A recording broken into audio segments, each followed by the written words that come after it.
tous les auditeurs et auditrices d'abord de la ville de Marseille, de Radio JM, qui ont l'habitude depuis longtemps de nous suivre dans ce cours qui est incontournable avec la Hachem, et à tous ceux et celles qui nous suivent, qui nous visionnent dans nos vidéos sur notre site, sur Facebook, sur YouTube ou YouTube Land.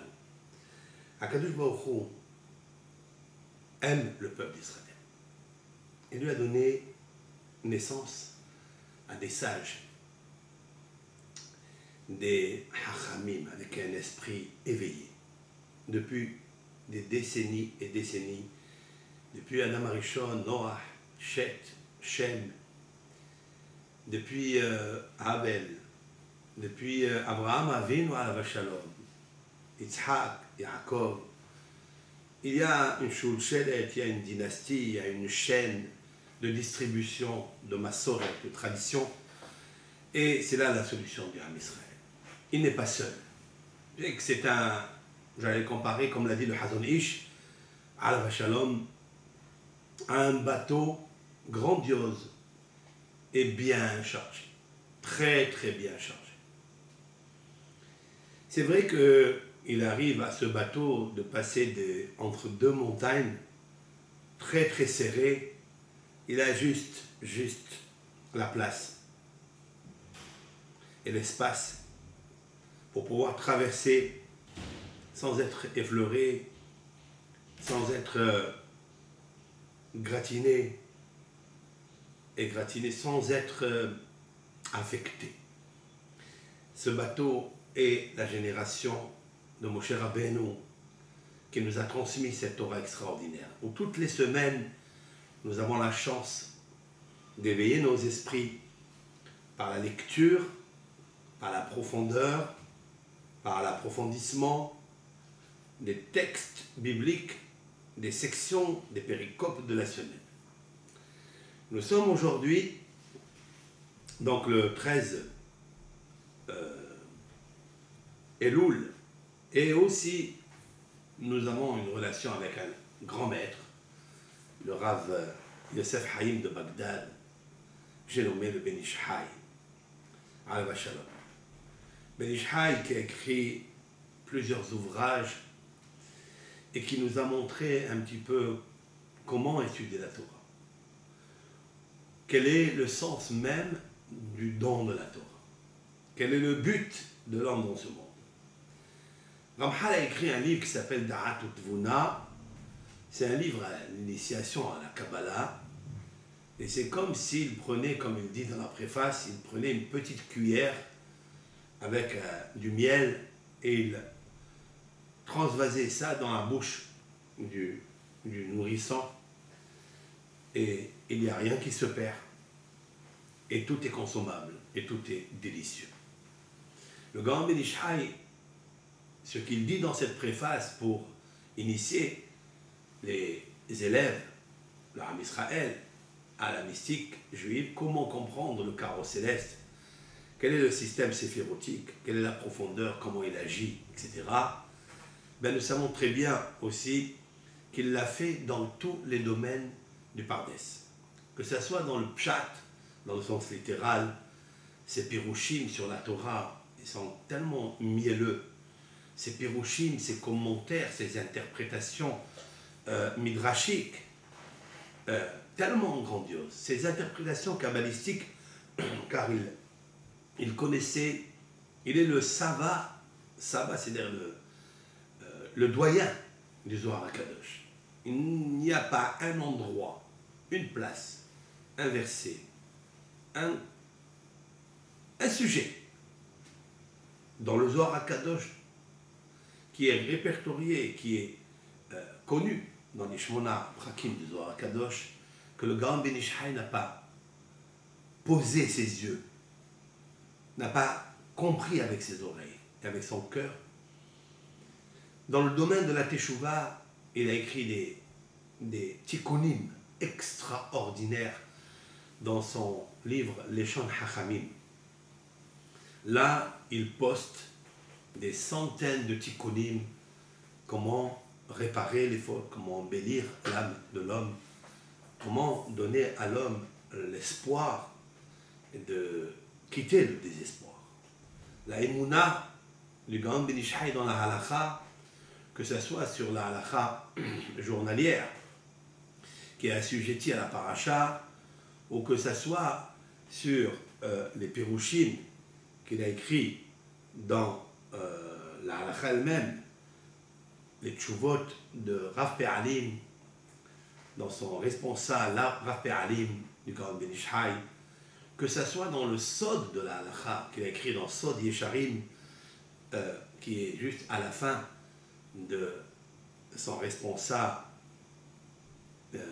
Rav Pe'alim, nous voyons qu'il a touché à tous les domaines. Mais comment on arrive, comment on a le mérite de connaître HaKadosh Baruch Hu dans cette vision? Qu'est-ce qu'il a fait pour arriver à cela? Et pourquoi HaKadosh Baruch Hu l'a choisi parmi les grands de la génération et des générations?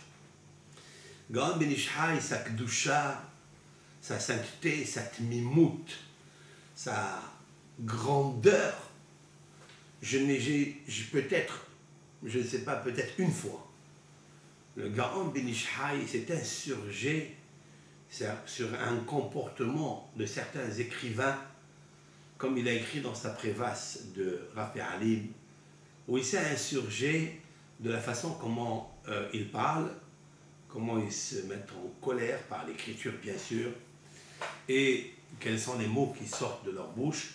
Il n'a pas accepté ça, il n'a pas aimé ça. Et il a écrit à ce sujet concernant le Rambam, comment un Rambam est grand, qu'est-ce qu'il a écrit, et quelle est la critique que lui ont porté les contemporains de sa génération. Et puis, après, lui est toujours dans le domaine de la critique pour bien sûr améliorer. Comme a dit le Gaon Hazon Ish, que le correcteur de Rambam dans Mishneh Torah, qui s'appelle Rabbi Avraham Ben David Haravad, qui a corrigé certains halachot, bien qu'il a sorti de sa bouche des flèches très chaudes, très brûlantes, concernant un Rambam, même le traitant des fois d'imbécile ou autre. Hazon Ish a dit attention, ne pensez pas que le Ravad a voulu détruire ou bien discriminer un Rambam, ça n'est pas possible. Mais seulement il a voulu compléter les paroles du Rambam. Et bien sûr, lorsqu'on sort une parole comme ça de sa bouche, elle est toujours mal interprétée.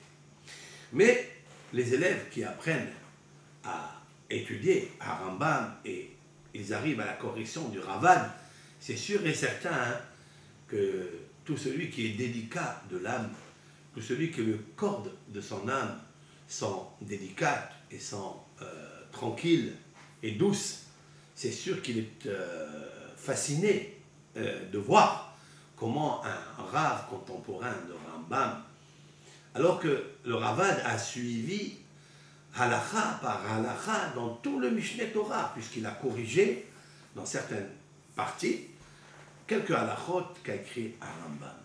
Nous voyons que même le Ravad était un élève du Rambam, parce que pour suivre et boire de la source merveilleuse, intarissable du Rambam, il faut être un élève, sinon, alors pourquoi se placer à sa table et manger tous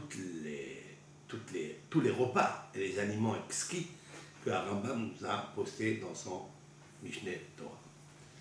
Qu'est-ce que je veux dire par là? Donc le Gaon Hazon Ben Ish Chai nous laisse quand même des œuvres, nous lève un chef-d'œuvre vraiment extraordinaire. Qui est la personne qui comprend les paroles du Ben Ish Chai et qui n'est pas émerveillé de sa douceur, pardon, de sa douceur, de sa grandeur, de sa bonté avec la d'Hachem.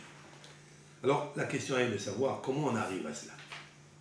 Bien sûr qu'il nous faut citer ce que dit le Havot al-Vavot, le devoir des cœurs, dans Sha'ar Yehud Ma'aseh, dans l'action qui est unifiée pour Akadosh Baruch Hu, car c'est le but de l'homme.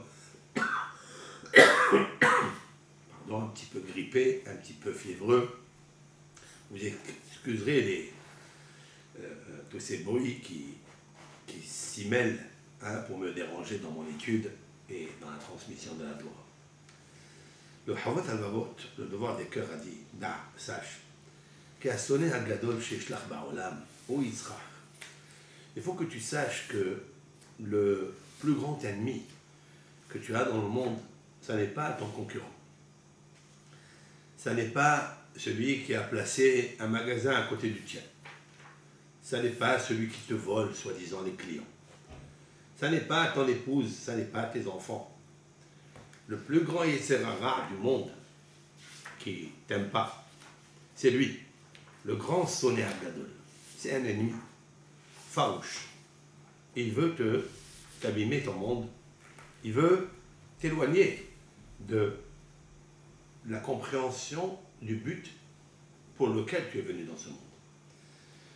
Je citerai des mots. Il est le Yetzer Hara Nimsach bekohot nafshecha. Nimsach, ça veut dire il est dilué dans le sang et les forces de ton âme. Ata yashen lo, toi tu dors. Vehu erlach, et lui il est éveillé, il est réveillé contre toi. Alors qu'est-ce qu'il fait? Il trouve des stratagèmes, des astuces. Et la vache lecha bigde aïdidout. Il te fait vêtir, il te fait habiller des vêtements de camaraderie, de compassion, d'amitié. Umin ahazak shebishluhav sheishtadel lesapek alecha amitatecha. Il dit un homme, il fait Shabbat, il étudie la Torah, il fait des mitzvot, il se comporte bien avec autrui. Donc il est dans le Emet. Le Yetzer Hara, il a des ambassadeurs, des émissaires, il t'envoie ces émissaires dans tous les domaines pour te faire douter de ta véracité. Tu travailles toute ta vie pour Shabbat, pour faire le hinour de tes enfants. Mais une des puissances qu'il a, c'est qu'il a beaucoup d'ambassadeurs dans le monde. Et avec beaucoup de produits. Il a des commerciaux.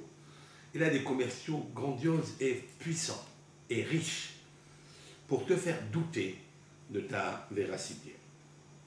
Ul shabesh ma shinitbarel lecha, et brouiller ce qui a été clarifié chez toi.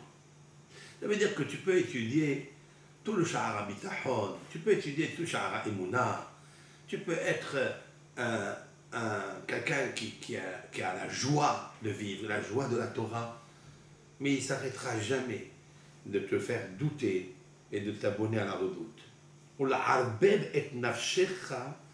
Il essaye de mélanger ton âme des mahshavot gzavin veta'anot shkarim, c'est-à-dire avec des pensées douteuses, des pensées menteuses, des pensées vaines. Pourquoi? Tu as la religion, tu sais que c'est une feuille de route. Alors tu le sais 1 heure, 2 heures, et après, hop, tu changes. Pourquoi? Parce qu'il va te présenter des choses extraordinaires. Il va te parler pendant que le soir tu dors, tu as fait ton Kriyat Shema, tu as bien étudié la Torah, tu as fait beaucoup de mitzvot, tu as bien travaillé à la maison, en classe. Mais qu'est-ce qu'il fait le soir? Il te dit demain, allez, tu peux te reposer, tu peux rester jusqu'à 8h30 du matin au lit, tu mérites une belle grasse matinée le dimanche. On a le temps, on a le temps, on a le temps. T'inquiète pas mon fils, il y a de quoi faire dans la vie. Il va toujours t'apporter quelque chose pour te rendre paresseux, fainéant.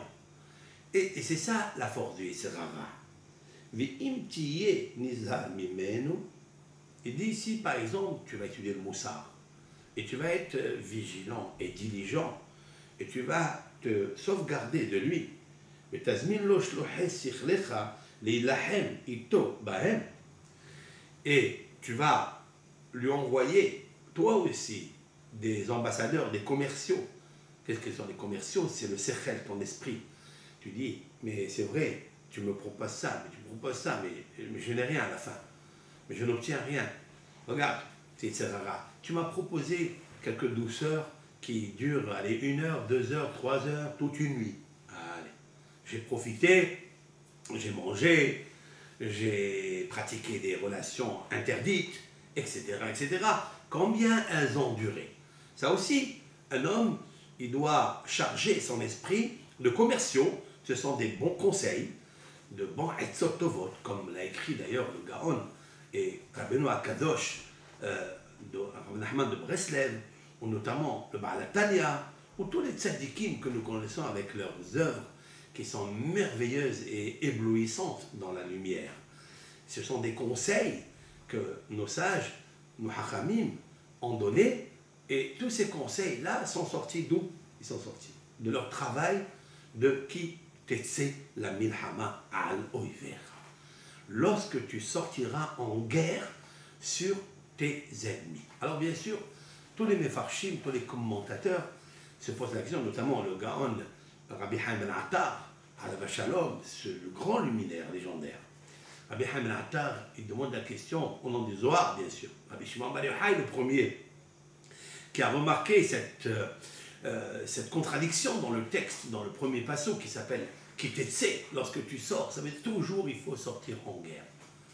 Parce que si Atalo Tetse la milhama, si toi tu ne sors pas en guerre contre Oivecha, alors Tetse c'est au singulier.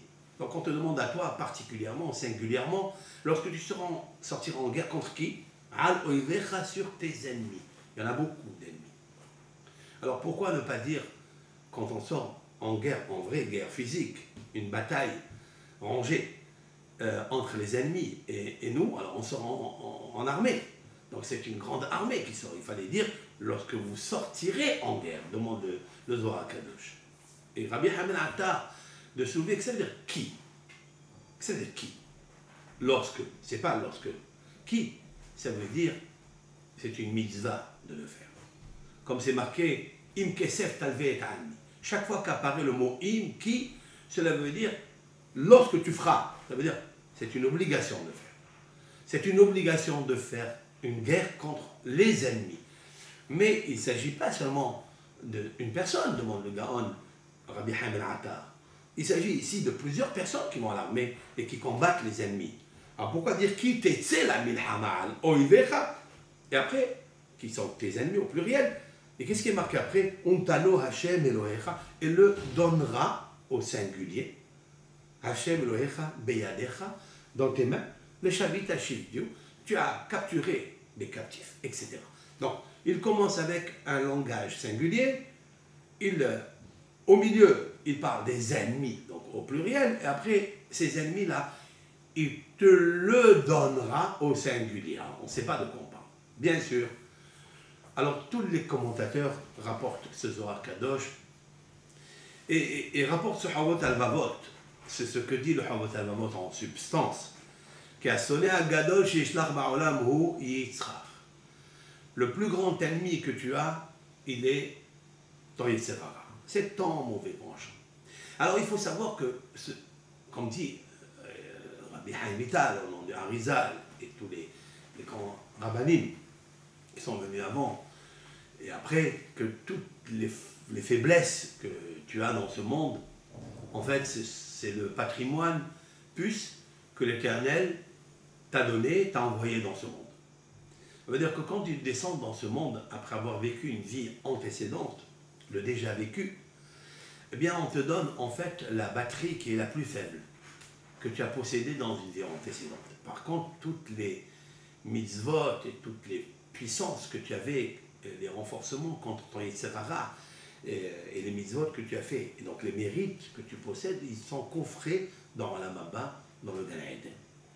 Alors, pourquoi tu viens dans ce monde ici? On te donne une puce avec toutes les faiblesses que tu as. Alors si tu es menteur, c'est que dans ta puce, il y a des faiblesses de la puce. Et cette faiblesse-là, elle a une batterie qui est très faible. La lumière, elle est très très très faible.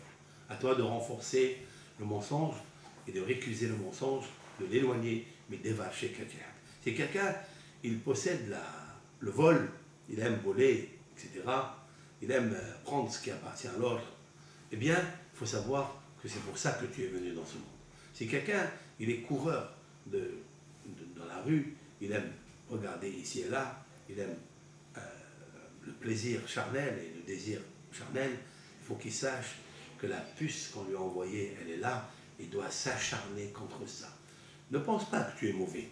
Ne pense pas que tu es tout à fait mauvais quand tu vois que les penchements de ton Yetzirara, il est pour telle et telle négativité, ou telle et telle matérialité, ou telle et telle ambition, hamda, c'est-à-dire envie. Non, pas du tout. C'est que Hakadosh Baruch Hu, il t'a ramené dans ce monde-là, d'accord? Et tu es aujourd'hui dans la capture, tu es aujourd'hui dans la captivité, et c'est vrai que le Yetzirara, il te semble nombreux, et il est nombreux. Ça veut dire que le Yetzirara, il est aux multiples facettes, il a plusieurs casquettes, et à toi de faire très attention. C'est pour ça qu'il est marqué. Qui t'étais la milhama? D'où tu t'étais? D'où t'étais? T'étais me'olam haba. Lorsque tu viens dans ce monde, tu es sorti de olam haba, alors qui t'étais la milhama? Il faut que tu saches que cette sortie, cette venue d'un monde extraordinaire, comme a dit le Hurut al-Mawad dans Sha'ar Bitahon, qu'on sort Me'ir Giborim, on sort d'une ville qui est une ville de puissants, d'hommes forts, d'hommes qui ont des esprits d'éléphants, c'est des gens de malachim. On sort de là-bas pour arriver à un monde de faiblesse, à un monde de tentation, un monde de pulsion, un monde de toutes les difficultés qui s'abattent sur nous.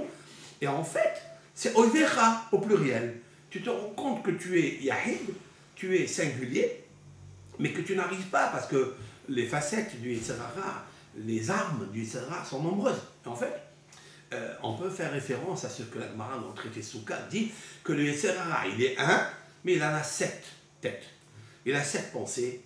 Il a aussi son Likutei Etzot. Lui aussi, il a son Hachmat Amidot. Lui aussi, il sait comment te faire tomber dans un des pièges. Il te met aussi un habit de la capture. Il te met la vache lecha bigdei didut. Des fois, il te fait vêtir d'un beau costume, d'un beau costard. Même le jour de Shabbat, c'est une mitzvah. Mais est-ce que cette mitzvah, elle est faite que pour Shabbat ou elle est faite aussi pour toi?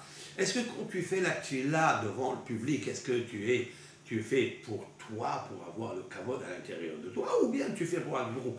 Ça, c'est une guerre éternelle tant que tu es vivant et tu respires et tu penses.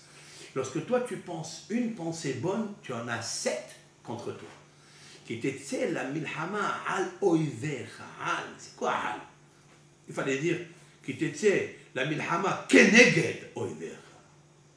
À l'intérieur, c'est-à-dire al keneged, ça veut dire contre, en face de ton ennemi. Tu seras en guerre. Al, sur, c'est quoi sur? Non, il est sur toi.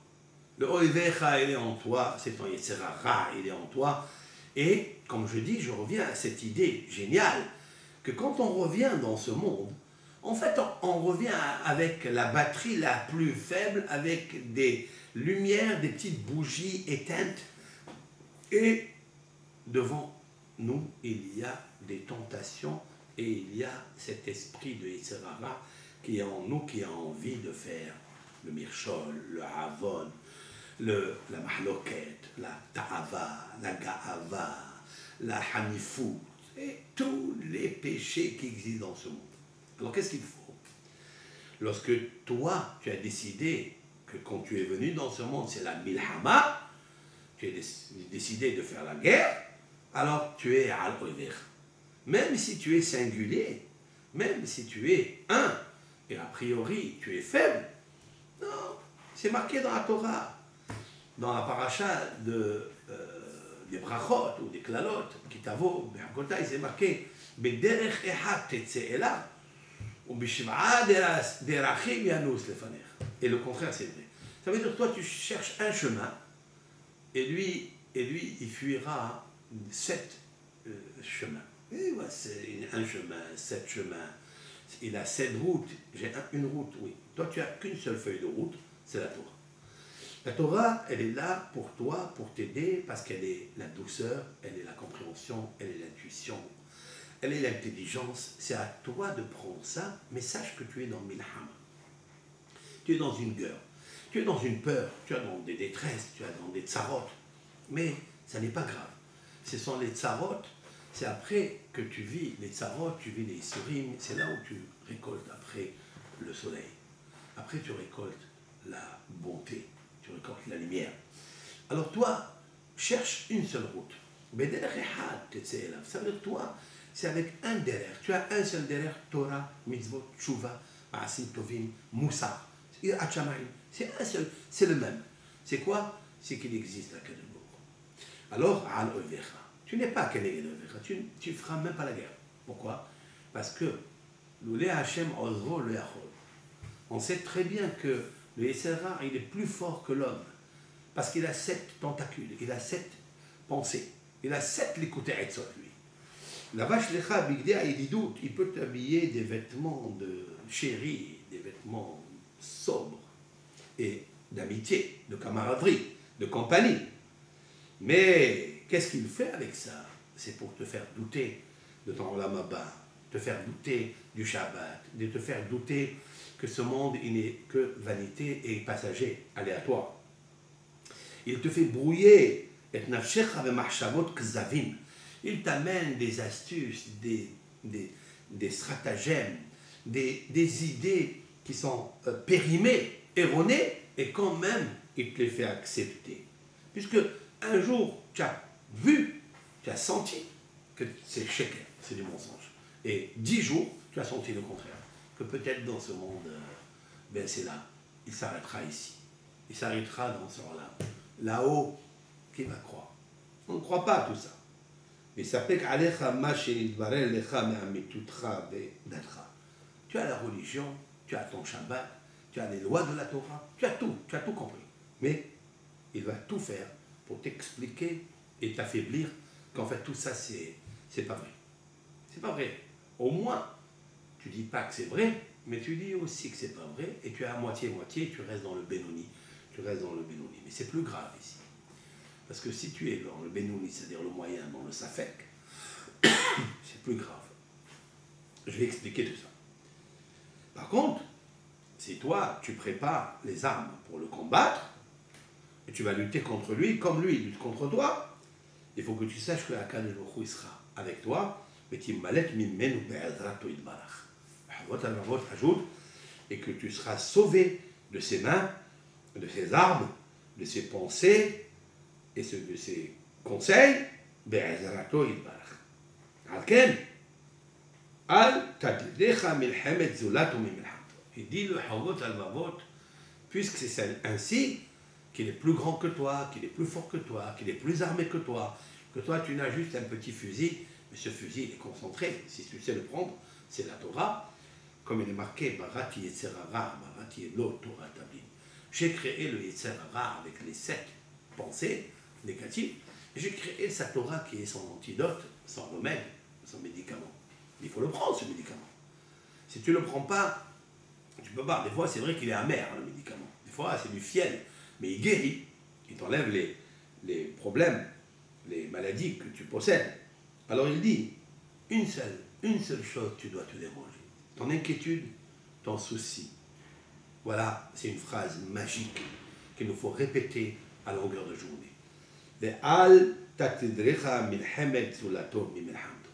Aucune guerre ne doit t'inquiéter.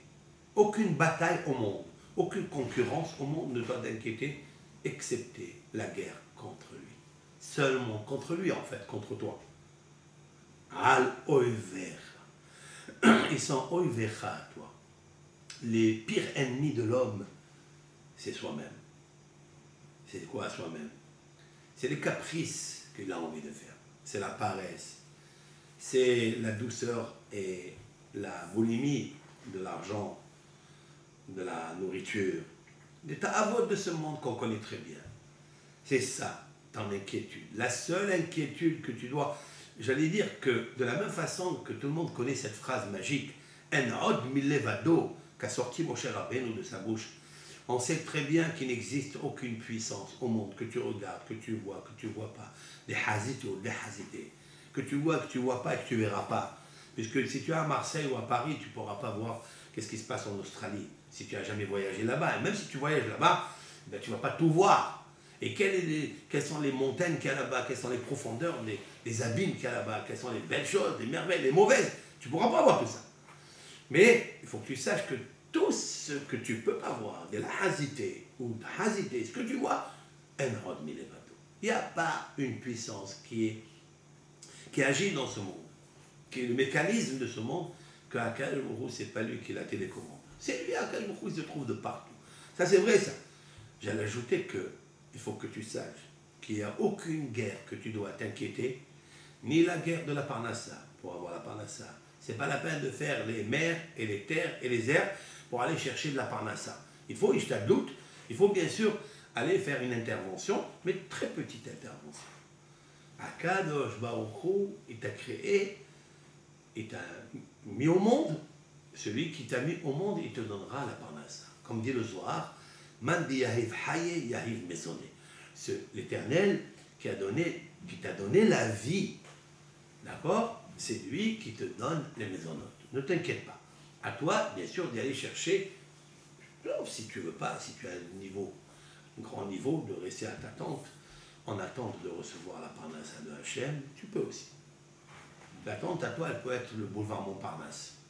Elle peut être la petite tente de Montparnasse. Ma Parnassa, c'est à cœur de jour. Pas la moyenne. Nous avons vu ça dans le désert. C'est pas qu'il est impossible. C'est pas impossible. Rien n'est impossible dans ce monde. Seulement, ça dépend de toi. Si tu montres à Akadosh Baruch Hu une main, il te montre une main. Tu lui montres un doigt, il te montre un doigt. Ça dépend de ce que tu veux. Maintenant, nous sommes on va dire, dans le classique moyen. Hein? Nous sommes tous des moyens, on va dire. On n'est pas des grands Baali Bitaron, on n'est pas des petits Ktane Amana, c'est-à-dire des petits de l'Aïmouna. Nous sommes moyens, on va dire comme ça. Mais même dans le moyen, il y a le moyen.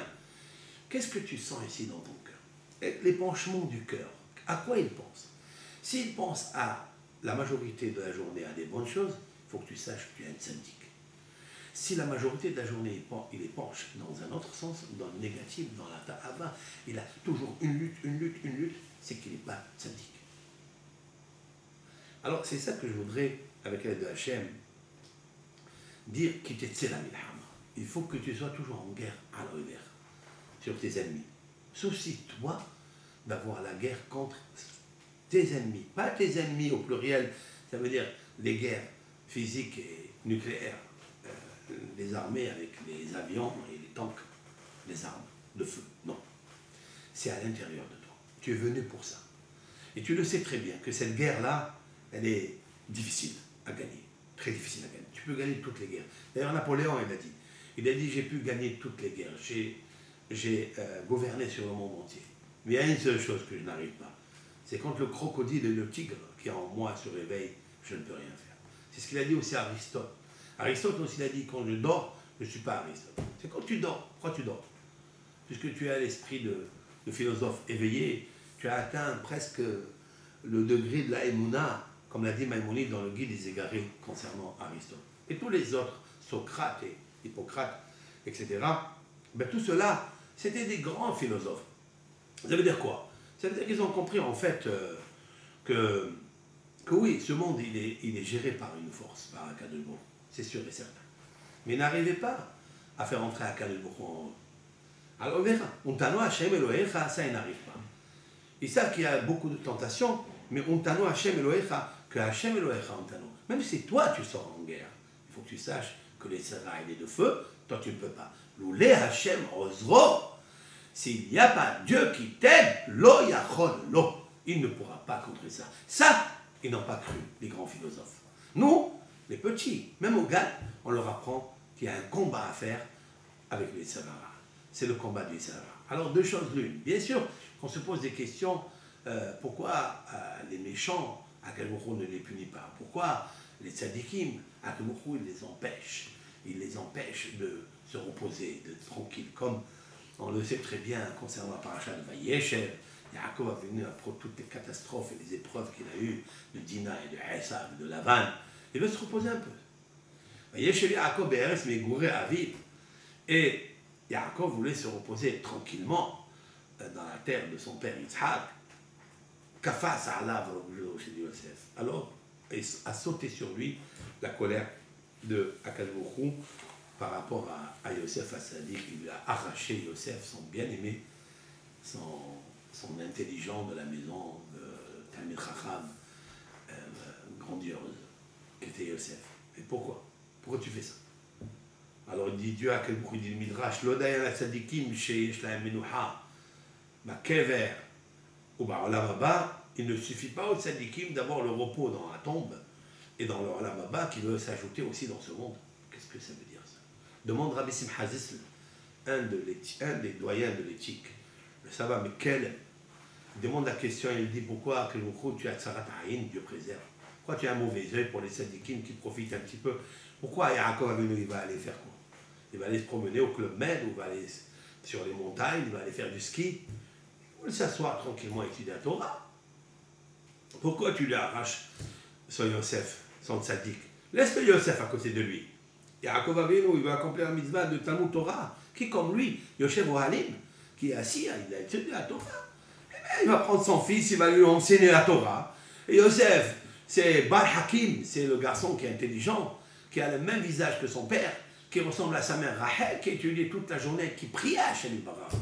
Au moins pour tomber enceinte, parce que toute la problématique de la hakirut, c'est-à-dire de la stérilité, c'est pas pour la stérilité, c'est pour qu'il prie.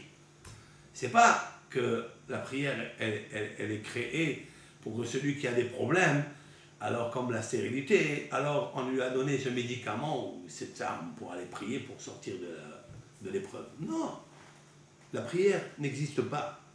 C'est l'épreuve qui existe. Et quand tu as l'épreuve, on crée la prière. L'épreuve, elle est créée avant la prière, pas la prière qui est créée après. Pas du tout. Elle est créée après la tzara. Mina metzar karatia. Mina metzar. Lorsque je suis dans la détresse, alors j'appelle Dieu. C'est pas que Dieu il a dit appelez-moi tout le temps quand vous êtes bien. Non, il n'existe pas une chose pareille. Mina metzar karatia. Alors après, bien sûr, Hachem te donne. Pourquoi Yaakov Avinu, tu ne le laisses pas tranquille? Lui, il a compris la mitzvah de l'étude de la Torah. Il a compris la transmission de l'étude de la Torah. Alors laisse-le avec le sel. C'est pas comme ça qu'on comprend les choses. Dans ce rôle-là, il faut monter. Il y a plusieurs batailles. Il n'y a pas seulement que toi, tu as vécu des épreuves, et maintenant, ça y est, tu as vécu avec Lavan, tu as gagné. Tu as vécu avec Esav, tu as gagné. Tu as vécu le problème de Dina, tu es sorti intact. Maintenant, on te sort un autre problème. Mais pourquoi? Parce que le tikkun, il n'est pas que pour toi, il est aussi pour les autres. Yosef, il a un problème, il faut qu'il corrige le problème de Yosef. Et toi aussi, tu es mêlé. Et toi aussi, ça te concerne. Alors, ça veut dire, autrement dit, qu'un homme, il ne peut pas rester tranquille. C'est pour ça qu'à Rambam, il a dit, au nom de la Gemara, qu'un homme, il doit voir que ce monde est moitié coupable et moitié innocent. Ça dépend de lui. Qu'est-ce que tu veux faire? Et on te dit, fais une mitzvah. Ça y est, tu es arrivé? Non, tu n'es pas encore arrivé. Fais encore une mitzvah. À jamais, l'homme, il doit considérer qu'il est moitié-moitié. À jamais. Ça veut dire à jamais. A expliqué, Maran Rav Ovadia Yosef, dans une vidéo, il a expliqué qu'en fait, que lorsqu'il a été nommé, d'ailleurs, le Rav Arashi de Tel Aviv, il a dit que les olam, un homme à jamais. Quoi à jamais? Ça veut dire qu'il reste toujours moitié-moitié. Même s'il a fait les mitzvot, il ne doit pas penser qu'il a réussi à épancher le plateau en faveur de la bienveillance ou des mérites ou de la tzidkout ou de la hassidout. Non. Les olam. Pourquoi ça? Parce que les olam, le Yetzer Hara, il est avec toi. Le Yetzer Hara, animsach bekohot nafshecha, il est imbibé dans les puissances, dans la force, dans l'intelligence, dans tes conseils. C'est ton Yetzer Hara, c'est lui qui te donne le conseil. Et la preuve, tu commences, après, tu n'as plus envie de faire. Pourquoi tu n'as plus envie? Si c'est tellement bon, c'est tellement doux, si tellement tu es attaché à la source de Hashem Yitbarach, lorsque quelqu'un est à la source d'ambiance, de chaleur, de climatisation, de bonheur avec le roi des rois, avec Akadosh Baruch Hu, Est-ce qu'il veut quitter sa compagnie? Est-ce qu'il veut s'arrêter de boire cette eau délicieuse? Il veut? Non. Alors pourquoi tu t'arrêtes? Alors pourquoi tu n'as plus envie? Pourquoi tu es stressé? Parce que tu n'es pas à côté de la source. Il te pense que tu étais à côté de la source. Et pourquoi tu n'es pas à côté de la source? Parce qu'il y a cette source à côté de toi qui te propose d'autres liquides, d'autres boissons, d'autres biberons, d'autres plats. Et tu es perdu. Mais c'est pour ça qu'on dit. Ça, quitter c'est la milha. Alors, bien, à quel moment, si tu sors en guerre, si tu sais que tu es venu pour la guerre et tu sais qu'il y a beaucoup de défaillances en toi, tu as laissé tous tes mitzvot et tous tes mérites, tous tes bons caractères, tout ce que tu as fait, la lumière, tu l'as laissée là-bas. Elle est là-bas, elle est coffrée, c'est pour toi. Quand il arrivera, Yom Adin Gadol, le grand jugement céleste pour la Neshama, tu retrouveras tout ce que tu as fait, tu le retrouveras. Alors pourquoi je suis venu ici? Tu es venu ici la milhama, la mahala, la milhama et la mahala. Tu es venu dans un monde malade, dans un monde pourri, dans un monde difficile, où toutes les tentacules paraissent belles, mais explique le Sava de Novardok. Zerak barak hitsoni. C'est seulement l'éblouissance extérieure. Aujourd'hui, tu vois, c'est magnifique. Ah, comment c'est beau, comment la Torah, c'est celle que tu vas rencontrer. La Torah nous dit, il va rencontrer une femme captive. Mais quelle capture! C'est pas la voiture capture, c'est une voiture à deux pattes, mais la voiture, elle n'est pas couchée, elle est longue, belle, une stature, une élégance, elle est éblouissante, elle est Torah. Et qu'est-ce que tu fais de cette Torah qui existe dans ce Olam? Eh bien, à chaque tabac, tu vas avoir envie d'elle. Dans la milhama, il t'a posté. Pourquoi tu es venu dans la milhama? Tu es venu parce que tu es un homme qui a fait antérieurement des avérotes comme ça, des grands et profonds et sévères péchés. Et celles que tu rencontres dans la vie, c'est-à-dire les tentacules, les tentations, les épreuves que tu rencontres dans la vie, c'est celle-là pourquoi tu es venu. Qu'est-ce que tu vas faire? Tu es obligé de te battre. Et c'est très fascinant de savoir que la paracha, elle commence avec la guerre et elle termine avec la guerre. La Torah elle nous parle ici de la guerre entre Amalek, toi et Amalek, puisque la paracha dans le chapitre, je vais le citer immédiatement, à la fin de la paracha, c'est marqué, on ne s'en sort pas en fait.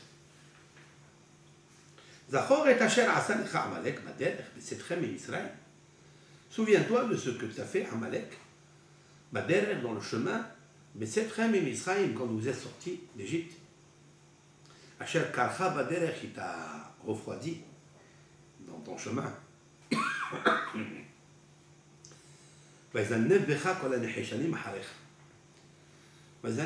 C'est-à-dire il s'est tenu à la queue derrière toi. Tous les faibles qui sont restés derrière. Explique les Mfarshim, qu'est-ce que ce sont les faibles?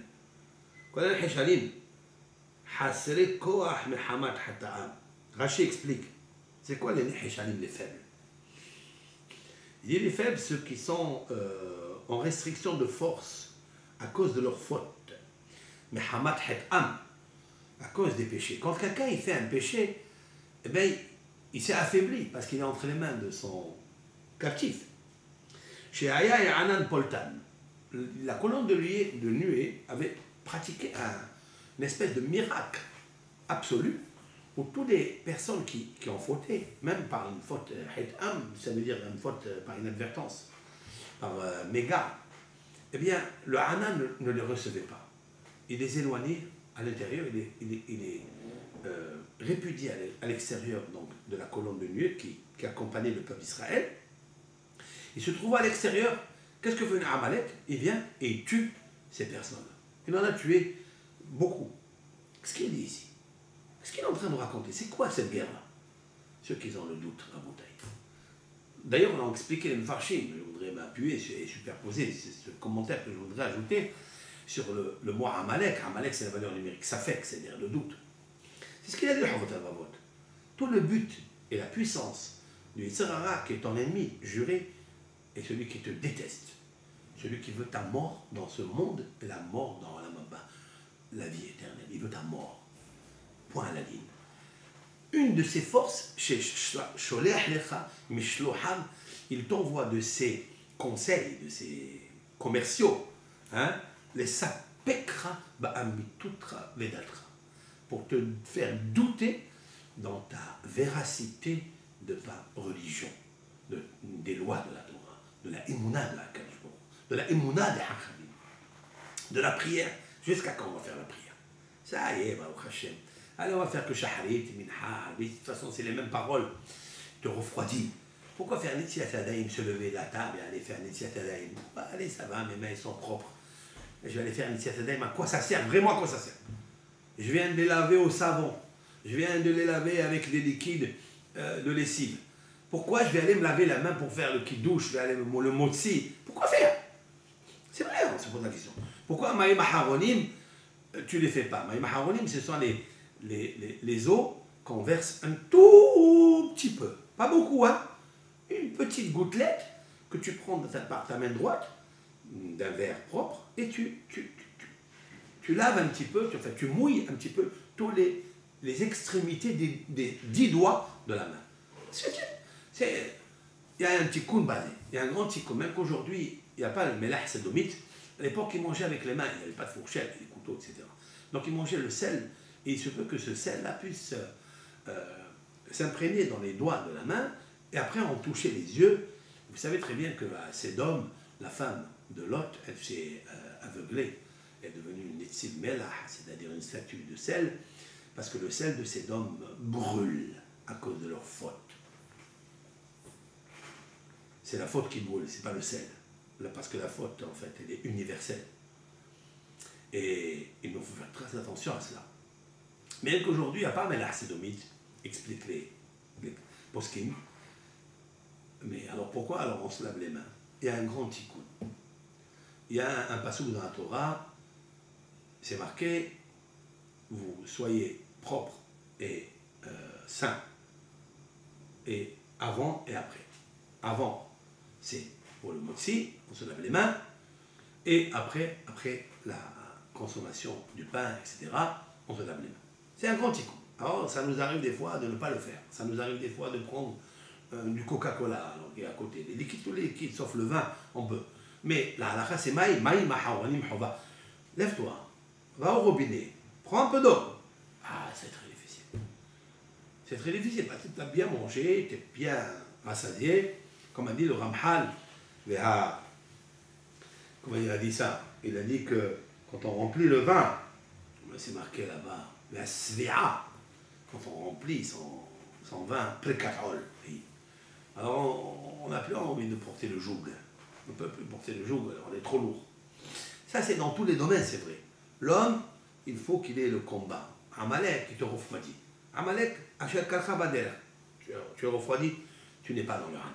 Tu es à l'extérieur. Maintenant, je voudrais apporter ici un commentaire que j'ai vu dans le livre de Torah Nefesh de Rabbi Haim Zaitchik à la Vachalom. Rabbi Haim Zaitchik a écrit plus de 50 livres de Moussa. Et je l'ai vu, je l'ai connu à Annemasse.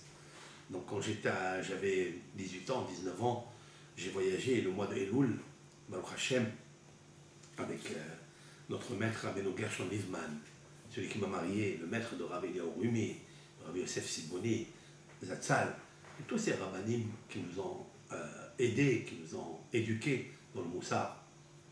Rabbeinu a invité, à la Vachalom Rabbeinu, a invité Rav Haim Ephraim Zaitchik. À l'époque, il avait 70 ans. Son visage, on avait envie d'envisager qu'est-ce qu'il possède comme trait de caractère et de bonté et de philosophie tellement douce. Et ce Rav-là a écrit plusieurs ouvrages. Parmi ces ouvrages, il a écrit Torah Nefesh, la leçon ou les enseignements de l'âme. Et je voudrais, avec vous, avec l'aide de Hachem, citer ce qu'il dit, parce que c'est très intéressant. Et grâce à lui, j'ai commenté le début de la paracha et la fin de la paracha. Avec votre permission, je voudrais donc apporter son Mahamar, si je le trouve, le voilà. Dans cette même paracha, et c'est ça qui est extraordinaire, donc le début, c'est quand tu sortiras en guerre, parce que lorsque tu sors, pour ma part, hein, quand tu sors de Alama Emet, pour venir ici, il faut que tu saches c'est la Melhama. Tu as que des puces, des bougies très très faibles de lumière, il va falloir combattre contre Etzara, qui lui, il a une torche, il a une flamme énorme, il peut te brûler avec. Donc comment trouver l'astuce? Mais, Akadourou te dit, ne t'inquiète pas. Même s'il a 7 têtes, 7 conseils, 7 likuté etzot-ila. Mais toi, tu dois te dire à la Torah qui est le Derech Hashem, Derech Hayah, Derech HaMussar, Derech Hachamayim, et tu vas, Akadourou va t'aider, parce que c'est sûr et certain qu'il t'aidera. Après, à la fin de la paracha, on nous parle de Amalek, et Amalek tuait en fait tout ce qui était faible et que rejetait le Hanan à l'extérieur d'eux. Comment? Ils étaient dans le Hanan, ils étaient parmi le Ham Israël, avec Moshe Rabbeinu, avec Yoshua, avec les Shveim, Zekenim. Et la question est, comment ils sont poltim? C'est-à-dire, ils les répudiaient à l'extérieur du Hanan, et ils étaient faibles, ils n'arrivaient pas à avancer, et le Amalek les tuait. C'est un scénario bizarre. Alors, bien sûr, la réponse est, ceux qui étaient rachidis, ceux qui ont fauté, et ceux qui étaient dans le doute, il vient Amalek et il les tue. En fait, c'est aussi, pas seulement physiquement, mais c'est aussi métaphysiquement, c'est ce qui nous arrive, que quand on est faible, on est stressé. On s'affaiblit de la émona, eh bien, la dépression. Après la dépression, la colère. La colère, c'est l'orgueil, etc. On se trouve dans un pétrin qui ne pétrit plus, comme a dit le boulanger. Maintenant, écoutez bien. Dans la même paracha, il y a des mitzvot que la Torah nous propose. Parmi elles, la suivante. Lo yelecha bechisacha even va'even gedola uktana. Il ne faut pas qu'il y ait dans ta poche, toi le commerçant, tout homme, 2 pierres. Une pierre et une pierre. Une pierre juste et une pierre non juste. C'est-à-dire 2 poids et 2 mesures. Qu'est-ce que ça a à voir ici dans la paracha de Ketitz? Le Rav, Chaim Zaitchik, de mémoire bénie, rapporte une Mishnah très intéressante. Nous allons passer à la science. La science de la Torah, bien sûr. Il est marqué comme ça, Kol Shebayam Tahor, tout ce qui est dans la mer, c'est-à-dire tous les reptiles qui existent dans la mer, seulement dans la mer, qui vivent dans l'océan, d'accord? Ils sont purs. Ça veut dire que si j'extrais la peau de ces animaux, de ces reptiles, et je fais de ça un vêtement, tahor, il ne subit pas d'impureté.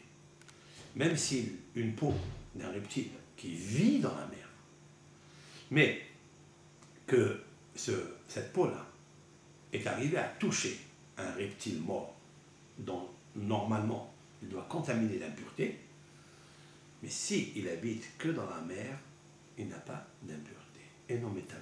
Ce que nos sages ici nous disent quelque chose d'éblouissant, de merveilleux.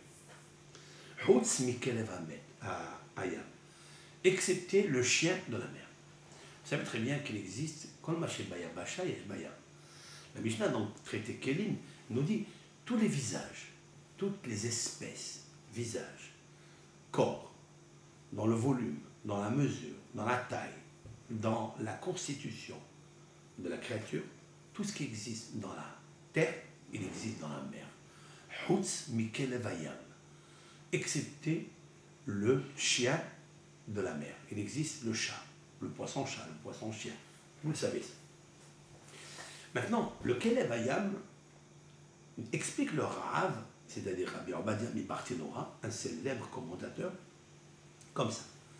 Ima'asa me'oran kelim, si il a fabriqué de leur peau, donc à tous ces reptiles ou ces poissons qui se trouvent dans la mer, des vêtements, enam mekablim tum'a, ils ne reçoivent pas l'impureté. Chutz mikelev hamayim, excepté le poisson, le chien de l'eau, de l'océan. Pourquoi? Les filles chez Kosh al-Biriot, pardon, les filles chez Kosh al-Biriot Shebayam, parce que toutes les créatures qui se trouvent dans la mer, en ehad mehen boreach la yabasha. Aucun parmi elles, si c'est des créatures, d'accord, il ne sort, il ne se sauve à la yabasha, c'est-à-dire à la sécheresse. Il ne vient pas à la terre. Il dit, le poisson chien, lui, lorsqu'il sent qu'il y a des pêcheurs qui veulent le prendre, l'attraper, il a la capacité de sortir de la mer et d'aller se cacher dans les rochers sur la terre. Il n'y a pas un autre poisson qui fait une chose pareille. Aucun. C'est pas possible. Vous trouverez les crocodiles, vous trouvez tout, ils restent un tout petit peu, après ils rentrent à la mer, mais on les attrape et dans la mer et dans la terre. Ils peuvent se reposer sur la sécheresse, d'accord? Mais leur vie, et ils ne peuvent pas aller plus loin et se sauver. Vous savez, quand il y a des tigres qui prennent des crocodiles et les mangent, même à l'extérieur ou à l'intérieur, quand ils ont faim, ils rentrent à l'intérieur, ou quand ils les trouvent se reposer sur le sable, ils les mangent aussi. Mais il n'a pas où se sauver. Il y a une seule créature qui arrive à se sauver, c'est Kelevayam, c'est-à-dire le chien de l'océan. C'est une tête de chien. Alors lui, si on a fabriqué une peau de la texture physique du chien de la mer, celle-ci, elle est contaminée par la touma. Elle a la notion des lois relatives à l'impureté des reptiles morts qui contaminent donc cette peau. C'est incroyable. Puisqu'il se sauve, il arrive à se sauver, il trouve cachette, il trouve refuge dans la terre, il est considéré aussi comme les animaux de la terre. Et la Torah, elle a dit, tous les animaux de la terre, tous les reptiles de la terre, ceux-là, bien sûr, ils peuvent, s'ils sont des ustensiles, des vêtements, ils peuvent recevoir l'impureté. Mais il m'a saqué, il m'a orom kabel touma. Il kaf halakha que Rabbi Akiva.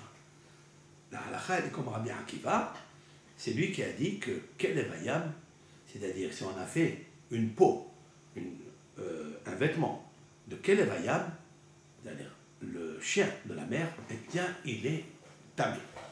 Voilà ce qu'il dit. Le Rav demande, il nous faut réfléchir de cette halakha unique en son genre. Je ne sais pas si un jour vous avez entendu ce que nous dit la Mishnah ici. Voilà, aujourd'hui vous l'avez entendu. Mais qu'est-ce que nous pouvons apprendre de là? Il dit le Rav Haïm Zaïtchik, de mémoire bénie, c'était un peu mon Rav. Je suis resté un mois près de lui, il m'a enseigné le moussar, il m'a imprégné par sa kedusha, par son influence, par ses hottes de moussar, sublimissime. Il dit, cela veut dire quoi? Prenez un homme qui travaille, qui étudie la Torah, qui fait Shabbat, qui pratique des mitzvot, qui fait du bien avec autrui, qui fait de la tzedaka. Comme nous, Baruch Hashem, tout le Ham Israël est comme ça. Mais il dit, cet homme-là, si une fois il a un épanchement quelque part, dans son cœur, il a des épanchements, il a des envies, et son cœur s'oriente à certaines choses extérieures de la Torah, extérieures de la Emouna, extérieures de mitzvot de la Torah, Zenora Ve'ayot. Il peut être considéré comme les lois relatives à ce chien de mer.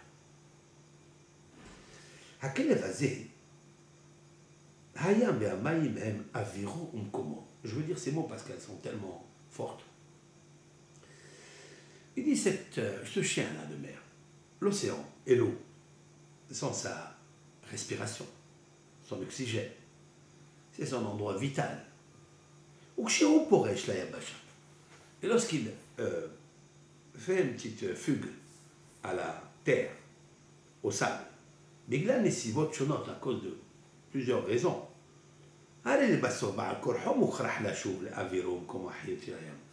Il dit, bon, il fait une petite fugue à l'extérieur, il se cache, mais il est obligé de revenir à la mer. Donc l'essentiel de sa vie, la majorité de sa vie, elle est dans son oxygène. C'est là où il est né. On n'a jamais vu un chien de mer naître sur la terre. Donc si des fois on le rencontre, c'est juste passager. Donc il devra retourner majoritairement dans la mer. C'est là où est sa vie. Il dit à cause d'une seconde, parce que il est obligé de s'échapper, de se sauver des pêcheurs qui veulent l'attraper. Et il va quelques minutes ou quelques heures à l'extérieur, dans la terre, se cacher et se nicher sous les rochers. Pour cela, on lui donne les lois d'une créature de la terre, conséquence pratique qu'il reçoit une impureté. Pourquoi? Qu'est-ce qu'on voit de là? Il dit, c'est en fait pour nous faire réfléchir, nous faire comprendre à nos oreilles, si l'on peut dire ainsi. C'est Manora Behamur Dino Shel Adam. Combien il est redoutable le jugement de l'homme à Maskil, Baal Yitronot Ruhanim, un homme qui est doté, qui a l'étoffe de pensée nucléaire, d'imagination, d'un cerveau puissant, solide, un homme d'une créativité, d'un fantasme extraordinaire. Un homme peut s'envoler par sa pensée et pénétrer et transcender les cieux, peut rentrer par sa pensée n'importe où dans le monde, mieux qu'une caméra la plus minuscule. L'homme est sans bouger, il peut aller dans partout.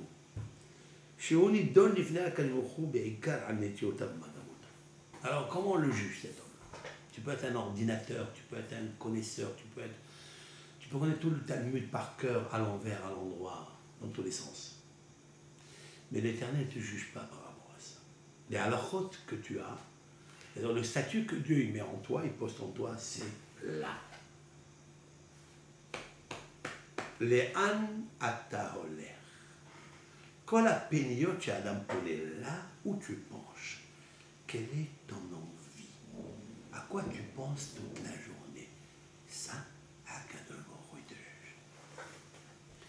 Tu peux être dans le Yam Talmud, tu peux être dans l'océan de la Torah, dans la mer de la Emouna, tu peux être dans tout. Mais si tu sors un tout petit peu de là-bas, juste un tout petit peu, il te fait sortir pour aller à la Yabacha, tu veux faire une petite fugue et manger des figues. Attention, ça pique des fois. Quand c'est des figues de barbarie, il te rend barbare et tu ris plus. Et il fait très attention à toi. À Kadosh Baruch Hu, il dit le Rav, il y a beaucoup de gens qui sont chakoua biyamatalmud, ils sont plongés avec les scaphandriers, ils descendent, ils étudient, ils disent des hidushim magnifiques, ils écrivent des livres sublimes, ils font des cours majestueux, magistraux. Ils sont dans l'oxygène de la Torah, autour des tzaddikim. Ils sont dans les 4 coudées de la halakha. Et ils s'attachent au sable, à la poussière des chachamim. Ils sont dans les synagogues, ils sont dans le Beth Midrash. Et Yerushalayim, au Bchozot. Et même comme ça, qu'est-ce qu'ils pensent de toi, Hachem? Imnetiotav, si ces penchements, aiment les hayar olamazé. C'est pour avoir un bon confort dans ce olam, alors Hachem Yitbarach te juge. Il y a même des gens, dit le Rav, ils se trouvent en plein Beth Midrash, ils font des cours, ils font des... comme nous. On va aller dire c'est des autres. Moi-même je suis comme ça. Malheureusement c'est ça. Hein. Si tu n'attrapes pas, la queue du serpent dans tes mains, il te pique avec sa bouche. Et la bouche elle a un poison à 7 venins. Et il te pique. Tu peux être dans la Torah, tu peux faire des shiurim, tu peux faire tout ce que tu veux. Mais à quoi il penche ton cœur? Est-ce que dans ton cœur, tu n'es pas jaloux, tu n'es pas envieux de savoir qu'il y a beaucoup de gens qui sont riches ici, mais il faudrait ni Torah, ni Sahara, ni rien du tout? Tu n'es pas un petit peu envieux de ça? Ou l'autre, ton camarade, quand tu le vois réussir, mais les boum t'achètent bekirbo. Comme expliquait Ramchal dans son portique de la sobriété, Shaharan Kiyut, Mizkat Yisharim, le sentier de la rectitude. Mais les beaux, ils t'achètent bekirbo. Et son cœur, il est froissé dans son cœur. Waouh! Il vient d'avoir un concurrent qui fait aussi des cours merveilleux que lui. Et peut-être mieux que lui. Et il ne peut plus. Miskin. Pourquoi? Qu'est-ce qu'il y a? Mais tu es en Baruch Hashem. Pourquoi tu n'es pas content de ta richesse, de ta sagesse, de ce que tu possèdes? Pourquoi? Parce que le Serrara, il t'a mis la puce à l'intérieur de toi. C'est elle qui travaille en toi. C'est même pas toi qui réfléchis, c'est lui. Je répète les phrases du Havat al-Mabot. Animsach, bekohot nafshecha, ubdamcha, ubsichlecha, biyadecha, beraglecha, bilibbecha. Ça n'est pas pour rien que le corps entier, Rabbi Yehuda Levi, l'a consacré à Akadosh Baruch Hu. Lecha Eli Teshukati. À toi, Hachem, mon ambition, mon envie. Lecha Raglai, Lecha Enai, Lecha Yadai, Lecha Libi, Lecha Kiliotai. À toi appartient mes reins, ma main, tous les 248 os t'appartiennent, Hachem. Pourquoi il a fait une poésie tellement belle qu'on doit répéter au moins une fois par semaine? Pourquoi? Parce que l'homme, il est en captivité, Rabotai. Sonné Agadol Shishlach Baolam ou Yitzhak. Tu es dans le doute. C'est pas vrai. Tu n'es pas dans le Emet. Le Ramchal, Mesilat Yesharim a commencé cette phrase magique comme introduction de son livre. Yesod HaHasidut Veshoresh HaAvoda Atmima. Le fondement de la piété et la racine du culte parfait, c'est quoi? Ou Sheit Barer Veit Amet et c'est la Adam. Ma Hovato Be'olam. Afin que se clarifie, se vérifie chez l'homme à 100%. Ma, quel est Hovato, son devoir, Be'olam, dans son monde. Des fois, on construit notre monde à travers le monde des autres.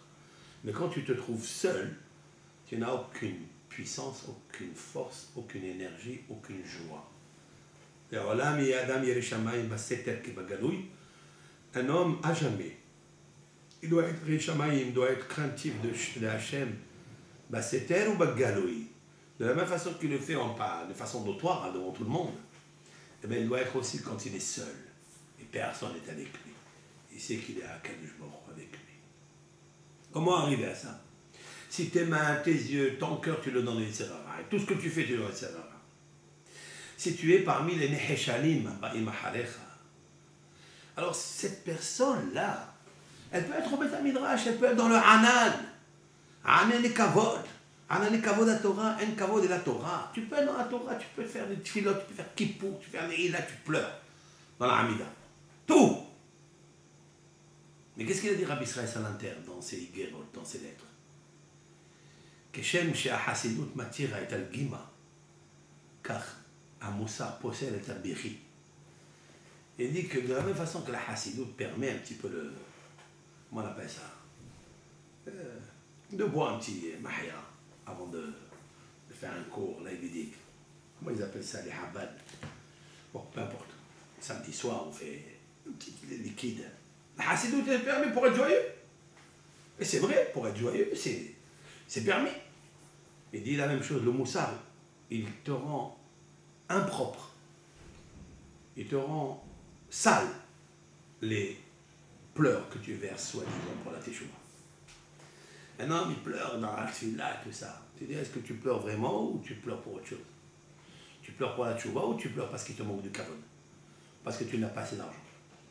Est-ce que tu pleures parce que tu veux avancer, tu veux t'approcher de Hachem?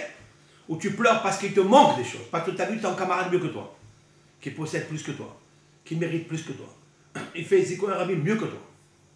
Est-ce que c'est ça ou pas? Tu vérifies. Le Moussar, il dit Rabbi Israël Salanter, il parle de lui, il parle. Qu'est-ce qu'on va répondre, nous, 110 ans après? Qu'est-ce qu'on va répondre? Nous qui sommes dans un monde tumultueux, un monde de médias, un monde de... Qu'est-ce qu'on fait?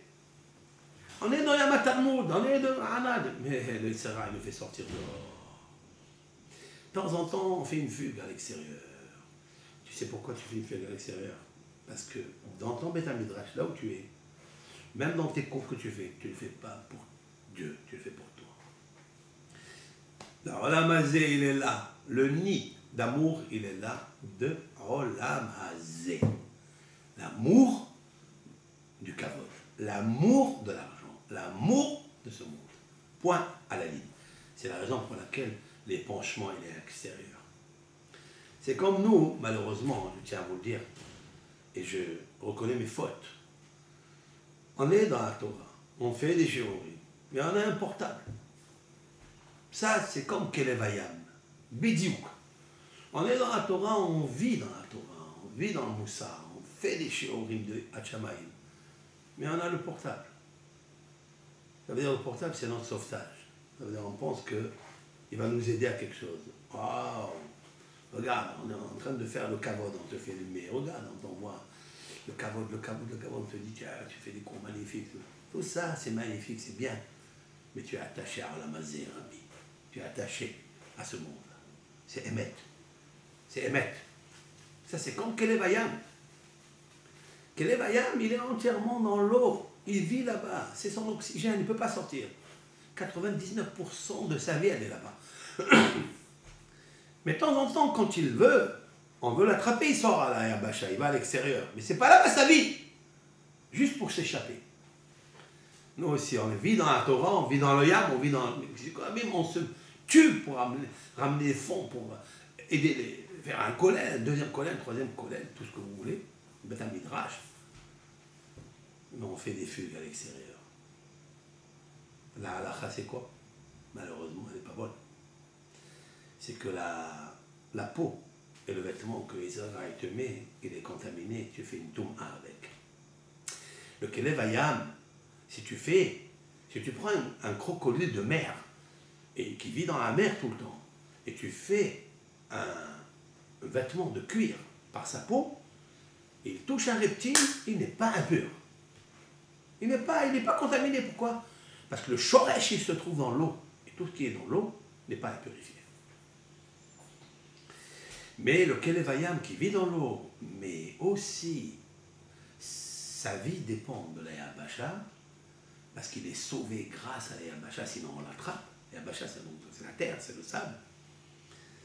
Si on constitue un vêtement de ce beau poisson, poisson chien, elle est contaminée. Pourquoi? Parce que le Yitzhara, c'est lui. Le Yitzhara, la vache lecha, bigdea, il dit doute, te fait habiller. Il dit la même chose. Rabbi Haim Zaitchik, qu'est-ce que ça a à voir avec la loi de la pierre et la pierre, 2 poids et 2 mesures? Qu'est-ce qui est marqué ici? Il est marqué que tu ne dois pas avoir dans ta poche. D'accord? Even va even dans ta poche. Qu'est-ce que ça a à voir? La Torah n'interdit que si on fait un acte. Il fallait que la Torah me dise, il ne faut pas tricher en tant que commerçant, de faire 2 poids et 2 mesures, de lui vendre 1 kilo, soi-disant, alors tu lui as donné 99 ou 98 grammes, etc. Non! Quand tu fais un acte, comme ça, puisque la Torah ne punit que c'est un acte, et là la Torah nous dit, Loye lecha bekisecha, even va even. Une pierre et une pierre. Avec ça, tu triches. Seulement dans ta poche, même si tu n'as rien fait encore. Le Rav amène Rabbeinu Yonah Gerundi. Je termine avec ce cours. Rabbeinu Yonah Gerundi, il a dit quelque chose d'extraordinaire dans son Baal Teshuvah, dans son livre de Teshuvah. Il dit comme ça, Mushkadav Rabbeinu Yonah. Et halav shelo yelecha bekischa even va even. Il est une loi négative de ne pas avoir dans sa poche une pierre et une pierre. Efa va efa, mesure mesure, ketana ou gdola, petite ou grande. Vehu, si il possède ça dans sa poche, il n'a pas encore commis l'acte de vol. Vehu over alav ze. Il transgresse ce péché. Afal pi shelo ishtamesh bemidot hamushhatot haele le maase. Même qu'il n'a pas pratiqué en physique, il est condamné à un lave. Il n'a pas encore mesuré, il n'a pas encore fait le volume, rien du tout. Pourquoi?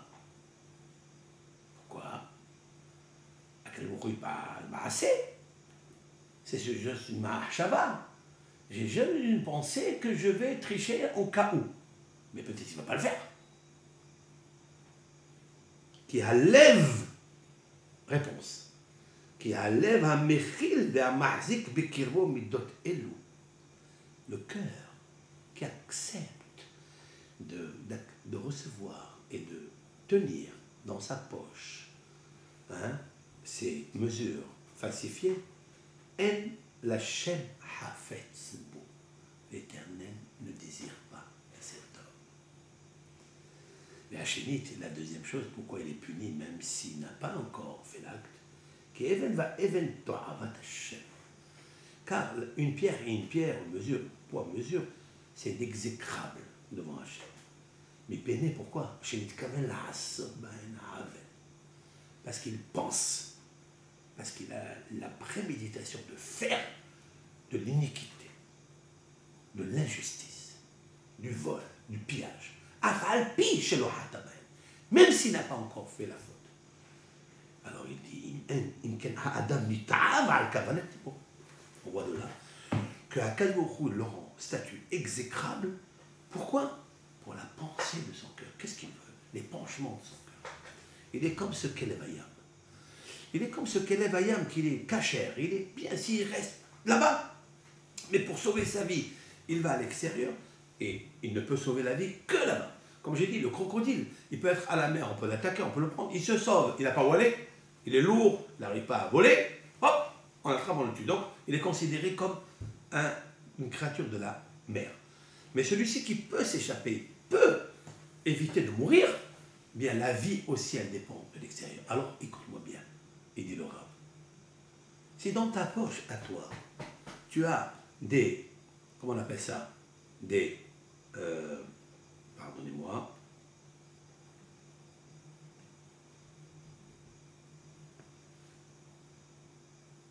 je vais juste enregistrer. Voilà. Un petit coup de téléphone au milieu, je ne sais pas comment il est arrivé. Donc, si dans ta vie à toi, tu as la Torah, tu fais Shabbat, tu fais, mais dans ton cœur, il y a un épanchement vers quelque chose, comme par exemple le portable. Le portable qui, par exemple, c'est vraiment le grand Yetzer-Hara de l'homme. Avec, il se trouve des permissions, il se trouve des terribles, c'est gravissime. Ça veut dire que malheureusement, on est en train de s'accuser, mais pour dire la vérité, hein, il ne faut pas avoir peur de la vérité, j'ai peur de cette vérité quand je me trouverai seul face à face devant le grand juge, le grand jugement, devant tous les tzadikim de ma génération qui pensaient de moi que j'étais un rave sublime, un rave ceci, un homme gentil, un homme, et de l'autre côté, Alors comment faire tout ça? Prendre le reptile et le jeter, c'est la seule solution. Et c'est ça en fait, avec ça je voudrais expliquer que oui, le début de la paracha, il faut que tu saches que quand tu viens dans ce monde, il faut que tu luttes contre les Sahara. Et c'est quoi lutter contre les Sahara? La milhama, toute chose de guerre. Et la guerre la plus grande, c'est le Safek, c'est la fin de la paracha, Amalek. Regardez Amalek, à qui il tuait? Il tuait des gens qui étaient extraits, répudiés du Hanan, c'est-à-dire du cocon familial, du cocon de la Midrash, de la synagogue, de l'ambiance universelle de la Torah. Il était dans le Hanan et il sort à l'extérieur. Qu'est-ce que ça veut dire? Il est et il sort. Il est dans la mer de l'océan de la Torah, de la Emouna. Mais son épanchement est à l'extérieur. Si son épanchement est à l'extérieur, il est dans le doute, et c'est là où il est impur. Et lorsqu'on est impur, alors on contamine les autres. C'est ça l'histoire. D'avoir dans la poche 2 poids et 2 mesures, même que tu n'as pas encore fait. Tu as envie, tu as la kavana. C'est le statut que Dieu rend exécrable et impur. Alors comment faire? C'est là où il faut faire des choses. Je terminerai avec Harambam. En fait, ce que je viens de dire maintenant en substance est écrit dans quelques phrases de Harambam dans le Chot Shuvah. Qu'est-ce qu'un tzaddik, qu'est-ce qu'un rachat? Un tzaddik, c'est celui qui a le nombre de Haverot. S'il a plus de mérite, ou s'il a moins de mérite, s'il a plus de Haverot, ou moins de Haverot. Harambam dit, on ne mesure pas par le nombre. Et il n'y a que lui, à Akadosh Baruch Hu, qui mesure la grandeur et la profondeur de la qualité de la faute ou de la mitzvah de la loi positive que tu as faite. Quel est le sens? Le sens, ce n'est pas les actions que tu fais. Ce n'est pas l'étude de la Torah que tu étudies. Où il va le cœur? Où il est penché?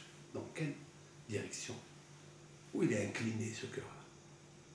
C'est ça le écart. Parce que tu peux faire une mitzvah, mais toute la mitzvah, elle paraît grandiose, elle paraît belle. Mais si ton cœur, il est mechaven, il pense à autre chose, alors quoi ça sert? C'est pour ça que Rambam, il a répondu à une grosse question. Rambam, il dit que, qu'est-ce que c'est un Benoni?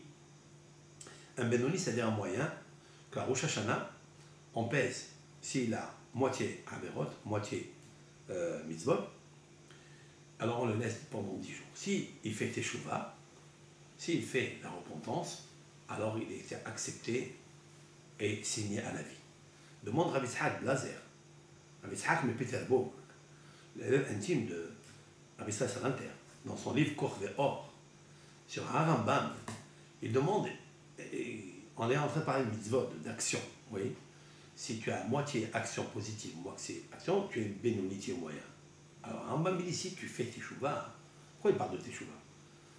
Il fallait dire s'il fait une mitzvah, donc il va équilibrer. S'il fait une mitzvah, puisqu'on parle de mitzvot, il dit non. La réponse est claire. Tu fais encore une mitzvah, 3 mitzvot, 20 mitzvot. On ne parle pas ici de mitzvot, 50% nombre de mitzvot. Tu peux avoir 100 000 mitzvot et 2 averot, tu es rachat. Une averot, tu es rachat. Et tu peux faire 100 000 averot. Tu fais une mitzvah, mais de qualité, lorsque ton cœur était penché, orienté que pour la mitzvah. Alors la qualité de la mitzvah, elle est belle. Et pour cela, pour arriver à ça, il faut faire Teshuvah. C'est quoi Teshuvah? Il faut que le cœur il soit propre, sobre. Parce que si le même cœur, il va en faire une mitzvah, il va le faire encore gzdra, comme on dit. Il va faire encore une mitzvah qui est brouillée, qui a un imsach de kohot nafshecha. Le tzara, il est dans ton âme, dans ton sang, dans ton cœur. C'est lui ton conseiller. Alors tu vas faire quoi? Mais si tu fais tchouva, tu luttes contre le tzara. Tu dis ça suffit, tu m'as trop pris le terrain. Tu m'as pris mon cœur.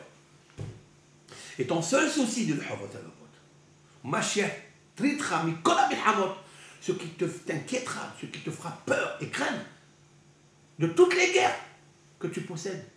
Ça n'est pas les guerres physiques ou les guerres de tes concurrents. Non, seulement la guerre du Tzara. Alors tu réussis. Et Ratson Kabibukhou nous aide de nous rapprocher de lui, Hachem Barach, parce qu'on a besoin de Hachem Barach pour nous aider et ouvrir notre cœur à son amour, à son respect, à la vérité, et de faire des petites mitzvot, mais concentrées, de qualité. Mais Sroudze, le or, la lumière qu'il y a dans cette mitzvah qui est belle, elle peut repousser, recuser tout le hachar, toute obscurité des averot. Kotov lachem, Shabbat Shalom.